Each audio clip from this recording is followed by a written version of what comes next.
The 9 steps of an ancient Hebrew covenant.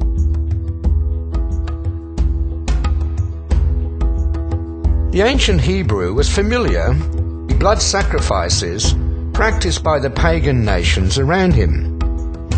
For example, it was common to kill children as a sacrifice to idols. We might think that such horrible and primitive things do not happen in the 21st century, but they do. During May 2009, I was preaching conferences around Uganda.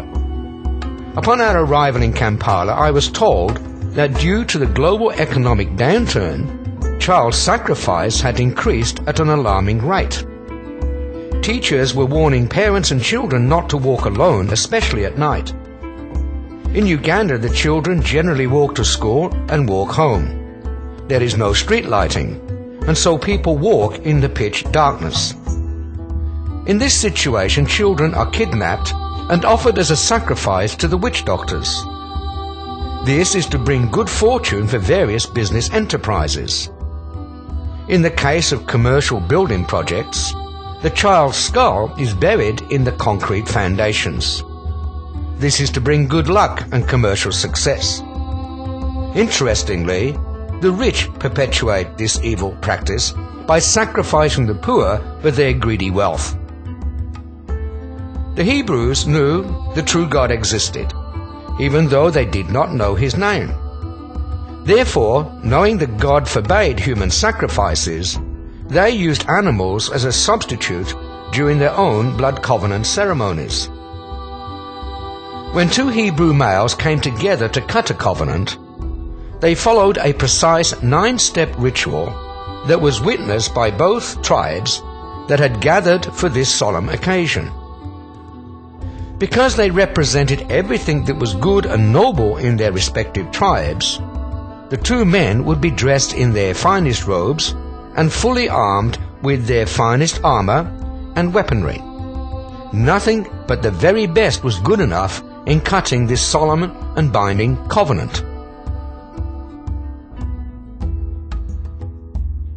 The first step, step 1, was to exchange their robes.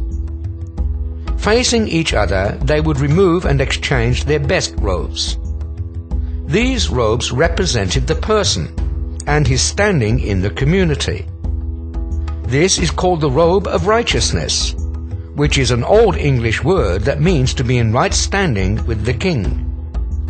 In the exchange, they were symbolically saying to each other, "This is my total being, my complete self.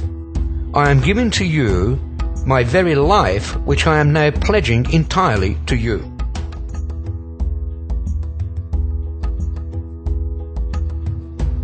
The next step, step 2, was to exchange their belts. They would remove their belts and give them to each other. Their belts supported all their weapons and held their armor together.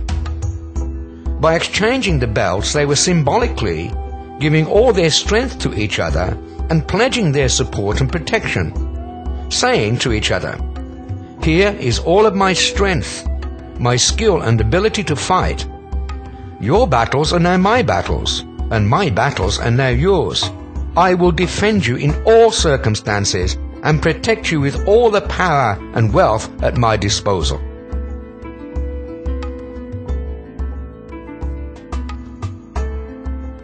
Step 3. They would begin to cut the covenant. Only in the blood covenant ritual was an animal split down the middle and broken into 2 halves so that the blood flowed copiously. In this ceremony, the 2 men would stand back to back in the blood, at the center of the split animal. Then each would walk away from the other through the bloody carcass, making a figure 8 and return to the center to face each other. Because each half of the dead animal represented each other, they were both saying, "I am now dying to myself. I am giving up any rights I have to my own life and beginning a new life and a new walk with my covenant partner, and only death will separate us." Because a blood covenant is the most sacred and binding of all pacts. They pointed to the blood and the dead animal as they walked through it, saying, "May God do this to me, and even worse, if I ever break this most sacred of compacts. May he split me in two and feed me to the vultures if I break this solemn covenant with you." The next step, step 4, relates to becoming one life. After this they raised their right arms, cut the palms, joined them together, and the blood flowed again, and it began to mix. Only the right arm was used in this ritual because it was the arm that held the sword. By offering the empty right hand, it signified peace and that no harm would come because the sword remained in the scabbard. At this point, they would swear their allegiance to each other. This is why a man offering his left hand in friendship was not trusted. It's because the right hand was free to draw a dagger to kill in close contact. Because they believed that life was in the blood, they also believed that their lives were now becoming one life. They were putting off their old self and their old nature and putting on the new nature and the new self of the other blood covenant partner. This is the origin of our handshake, either as a sign of trust and friendship when meeting someone, or as a sealed contract when making a deal, either written or spoken. It is sad to see, in recent years, that a handshake and verbal promise to seal a contract has become an expensive exercise using legal teams and reams of paper, so that many clauses that are there to protect us need a lawyer to read it and understand it. Marriage has also sunk to an all-time low, with prenuptial agreements often attended by lawyers. And all this because we have lost the concept of blood, and certainly lost all sense of honor and trust. A person's word alone is no longer valid for many, easily betray what they have said and renege on a deal that has been made.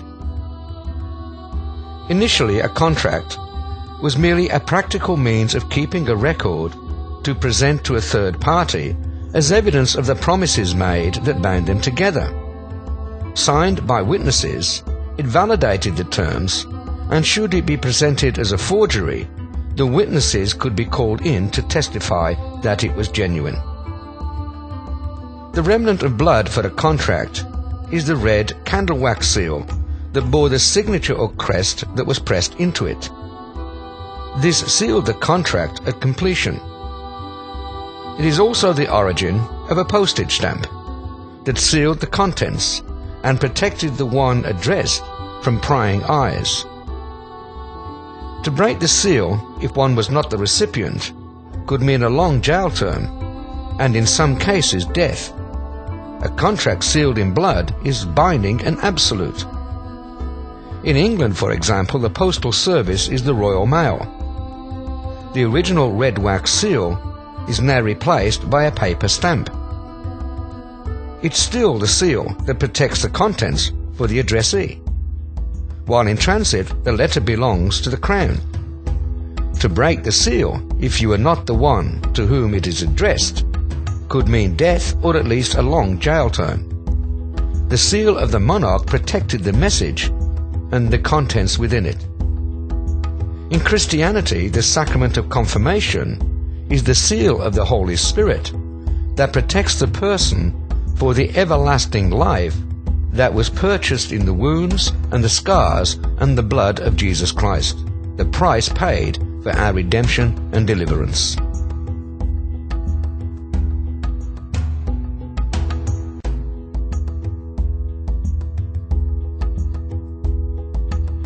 Step 5 was the exchange of names. As they stood in the carcass with their blood intermingling, they would exchange names. Each would take the last name of the other as part of his name. In our days, we have a remnant of this in the marriage ceremony when the bride takes the last name of the groom. Where both families kept both names, we have double-barreled family names. We also see this when we adopted the Christian name. Originally, the surname, which is the last name that we have, was related to the serf. The serf was the person owned by the lord of the land and who was in service to him, and they were often only called by the title of their occupation. For example, if one was the village blacksmith, he would be called the smith. If he made barrels for the lord of the manor, he would be called the cooper. When Christianity came, they adopted a Christian name. For example, a man was the village blacksmith and his name was Smith. He adopted the name John and became known as John the Smith. This was later shortened, and then he was called John Smith. The family name called a surname comes from the term serf's name, and so we then had a Christian name and a serf's name. This became the family name.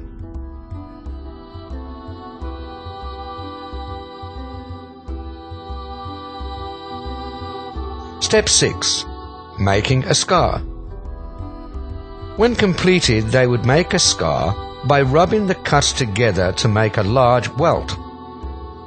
This became a permanent testimony to the covenant because it is impossible to erase it. The scar became the seal, the guarantee, and the permanent reminder of their covenant.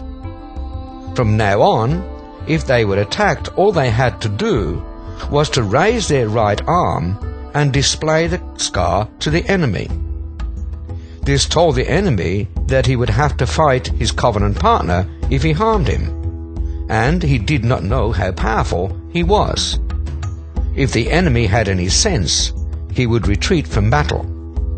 The scar held up as a sign and seal testified to the covenant. Again, we have remnants of this in today's society expressed by the wedding ring. Now gold with deep symbolic meaning, it has sadly lost its deeper meaning since gold has replaced a scar.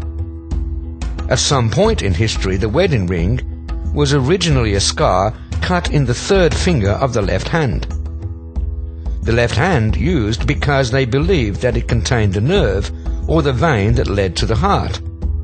And so by offering that finger, one offered their whole heart wherein dwells the love.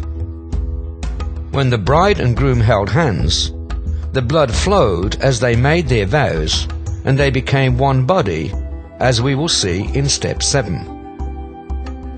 It is by this means that the term blood is thicker than water originated. This was because a child is born when the mother's water breaks. As an adult, a child leaves father and mother to cling to their spouse, where upon the wedding night the hymen is broken and blood flows.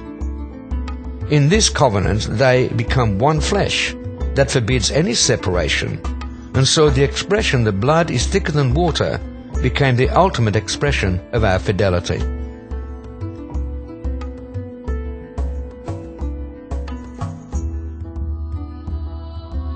Step 7.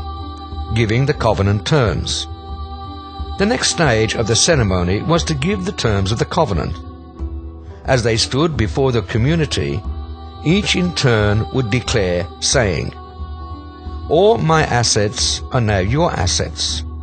All my money, my property, and all my possessions are now yours.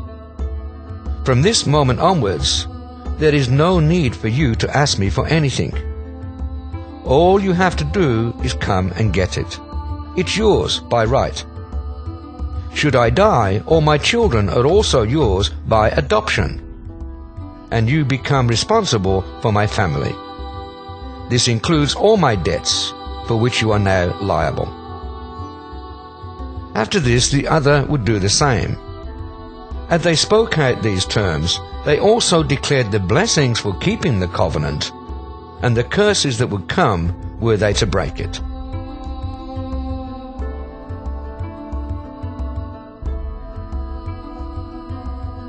Step 8. The memorial meal. When this was over, they completed the covenant with a memorial meal.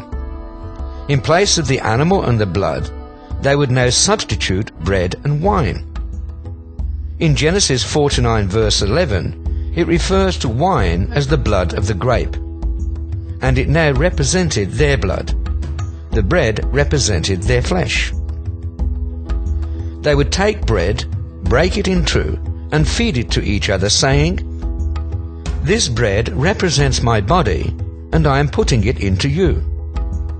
Next they served the wine to each other, saying, "This is symbolic of my lifeblood, which is now your blood."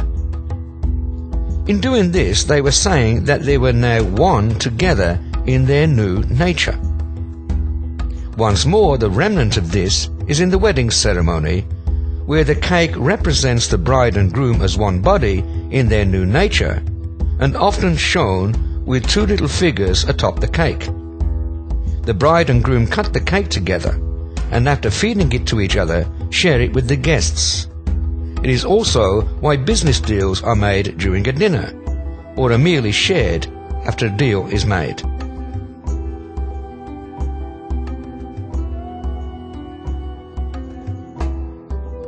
Step 9.